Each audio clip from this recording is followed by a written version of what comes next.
Hi, welcome back to Autism Live and What's Left. I'm so excited. I've got Amy Brown back with us from Well. Amy, thank you for joining us. Yes, thank you. We're on to a wonderful paleo scone, and we're going to cheat a little with some dairy-free chocolate chips that are also soy-free. Right. But talk to me about paleo. Why are, besides the movie stars? We know a lot of our kids obviously have problems with gluten. Right.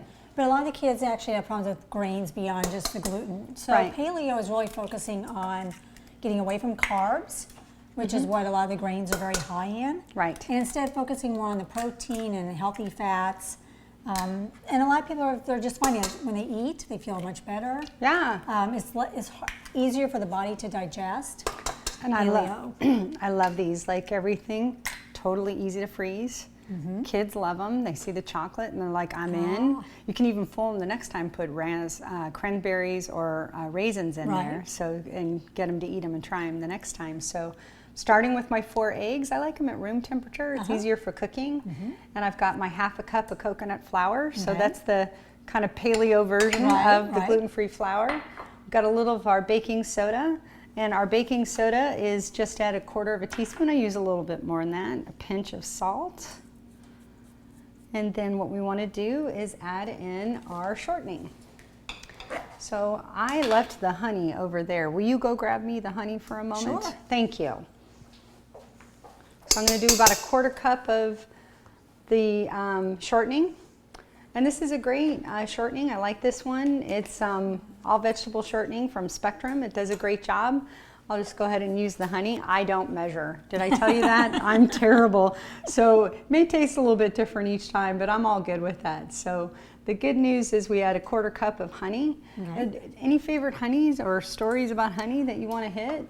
I definitely think doing pure honey. Right. So if you can get from actually a local bee farm, it's really helpful because a lot of times the bees are pollinating from the plants around where you live. Right. So it actually is easier for you to digest. Yeah, and but allergies. you have to be careful with honeys. You really want to get a very high quality because the lower quality honeys, a lot of times will use water. Or fillers. Or corn syrup. Yes. So you really, that's an area where you really want high quality when you're buying ingredients. Well, wonderful. The 4 eggs are in, baking soda, salt, shortening. Thank you for getting the honey. Sure. Coconut flour, and we're ready to go. So we're going to just stir this up, make sure that the shortening gets all nice and whipped there.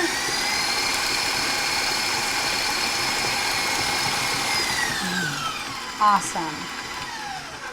Smell the coconut. Yes, and it smells so good. Once again, we are in for a treat. Because this is a scone recipe, scones are hard to begin with.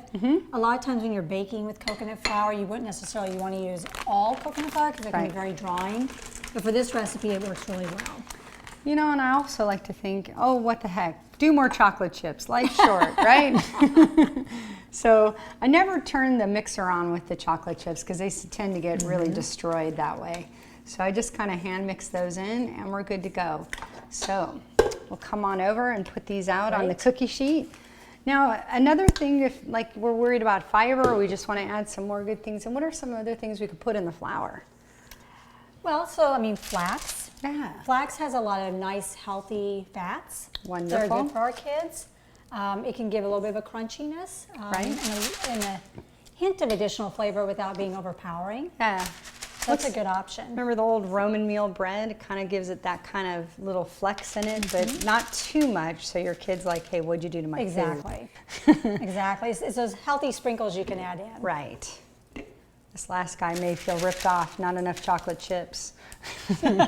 So there we go. We've preheated our oven at 350 degrees, and we'll be ready for some scone action here. And again, these are the recipes that I like with these are all easy to freeze. They taste good, ready out of the oven, but also the next day. So we'll get ready and we'll put these in the oven.